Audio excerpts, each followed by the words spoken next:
It's interesting how you can't listen to Trump and have a neutral reaction. Like with many other politicians, when I, for example, am following Austrian politics, since this makes sense for me, being an Austrian, having an influence there, you listen to a politician making a point and you think, oh, that's a good idea, it's a bad idea. You either vote for them or you don't vote for them. But once you voted, you don't really care about it. And you think people will figure it out.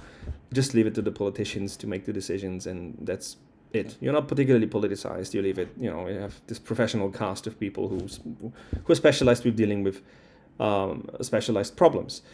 You can't react like that to Trump. It's just not possible. And you have, on the one hand, people who are deeply embracing him and literally loving him. They have his presence every day in their lives. He's somebody who is guiding their emotional states and is literally there every day for them. They feel understood by him. They feel like he's giving them a direction. He's representing them. And that's not a neutral position. It's not like, oh, it's a nice idea, let's vote for Trump. No, this is a strong form of connection and bond that is being created here. And then you have people who don't have a particularly strong relationship to Trump and the way he speaks and what he represents as ideas, but they hate the other side even more. Their hatred is so big that they say, I'd rather vote for him than vote for those who have let me down, right? For those woke liberals or whatever, or for those who are part of the big machine. And then, of course, you have people who hate Trump from the other side, who just can't stand him, who can't listen to him, and who feel humiliated by him and experience him as a kind of enemy. But you don't have anything in between. You don't have the typical reaction that you would have in most countries, most developed countries at least, where you have a politician, they have good ideas or bad ideas, you think about the ideas in a relatively neutral fashion, and you either vote for them or you don't. This is something that you can't really do with Trump. And even me, someone who is, I've been socialized within woke culture, so I know the bad sides of the woke culture. So I know most of the dangers. I know more pathologies of wokeism than most conservatives do, simply because I know the culture and I know where it can go wrong. And conservatives usually don't have a really good understanding for this. For example, hyper-individualism is one of the major pathologies of wokeism. Most conservatives don't even consider that because they are just jumping immediately to conclusions without knowing the culture in the first place, or self-doubt, for example, or depression or depersonalization. These are very typical woke pathologies. You will never hear about that from conservatives because they don't know the culture. So we know the culture from within, and it has fascist tendencies as well. It has many. It has the tendencies towards fragmentation, authoritarianism, many issues there. And I agree with most of those. And yet still, when I listen to Trump, I can't stand him. I can't stand listening to him. And it's not because I so disagree on every single issue that he raises, but I feel the kind of language that he's using is unnecessarily inflammatory. It's unnecessarily divisive. And I just can't feel with the part where he really wants to humiliate the other side. He vilifies the other side to the extreme. So if people are not 100% with him, they are against him. The whole use of language really is very reminiscent of fascist culture. Well, I mean, whether you like it or not, and you can go into the details of the whole thing, of how he's using language, how he's organizing power. It is very monarchistic nature, and it's something I can't stand, and I can't stand it. I have a literally visceral reaction to it. Like when you see kitsch, for example, it's not just ugly. It's something that we say, well, it's something that's really on borders on being disgusting, on something that's not just something you don't like, but it's something that you know that it's morally appalling. And the same thing with Trump's language. The kind of language that he's using, to me, is morally appalling, because I see that if you engage in this kind of discourse, even if you agree with the positions and the politics or whatever, this kind of discourse feels very familiar to me. And I can only resonate with Bassem Youssef here, and I mostly disagree with him on other issues, but on this one issue, he's right. Oh boy, this stuff feels so familiar. And I'm living on the Balkans, and I can tell you, this kind of language is exactly the kind of stuff that we've had like for 3 decades here. And I mean, from my perspective, we are kind of a shithole. And my experience now is that, hey, guys, welcome to the club, because it really feels like you've become part of being the shithole as well. The US now is even more polarized and almost a bigger shithole than much of the Balkans have been in the past few decades. And I can tell you, it feels really familiar. It's exactly what Bassem Youssef has been saying. This stuff, we can tell you something about your future, right?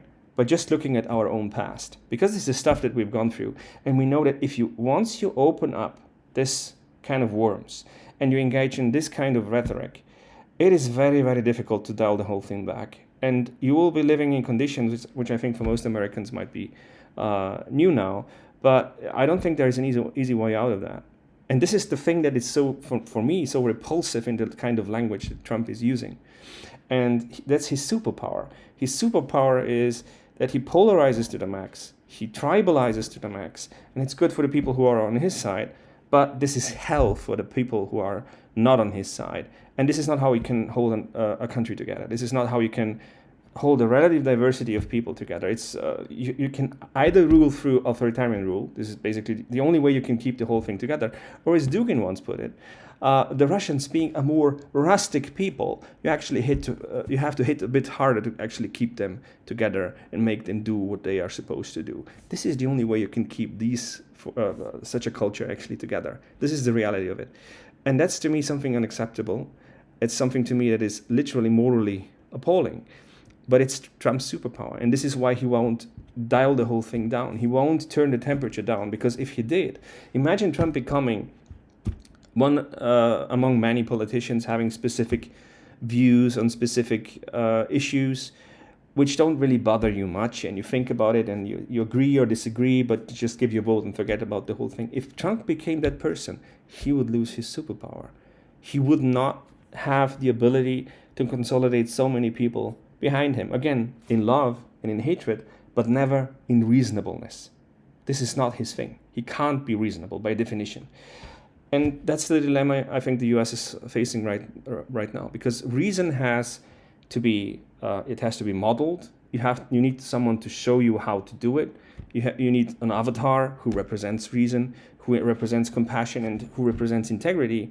And if you don't have that on the leading edge of your culture, the whole thing will end up being polarized, as the Balkans have been in the past few decades. And there are many possibilities in which this whole thing can actually totally fall apart. Or you will continue living in this endless kind of conflict, where even the smallest political decision always is such a nightmare and such a tragedy, and everything's so difficult. And even the smallest decisions are faced with friction, with resistance, with hatred. Every single action that you see, every single expression that you make can always be the impulse to create hatred on the other side, no matter what you do and no matter what you say. And this is very specific for the Balkans. This is something, again, which I can just say we've known this for a while. It is unpleasant. It is a constant experience of threat, a constant experience of urgency. But that's what keeps authoritarian regimes together, right? It's not a coincidence that most authoritarian regimes need a very, very strong image of an enemy and someone in a threat from the other side. I mean, people have been insisting that we have not been taking Russia's interests, security interests, for example, into account in the past decade. But no one has ever asked the question, why is Russia so afraid of NATO? Why? What's the problem here? Right? If you ask this question, it'd be interesting to figure out what the answers are, right? Well, it's obvious. I mean, if you listen to Russian, this is a fun topic. I've been listening to Russian propagandists. It's really fun to see how they perceive things and how they present them to the outside world and how they speak to each other. And they make the distinction between ideas which are meant for external use, so they export them, and ideas which are used for internal use. So you don't talk about these ideas when you're speaking to people from the outside. So the idea that you're afraid of NATO is something that you export, something that you present to the outside world. But when you ask them about NATO and they're talking to each other, and there is no other listener from the outside in, what they're basically saying is they're basically making jokes of NATO. They're not taking NATO seriously at all. They think it's a bad joke. But they need NATO to be an enemy.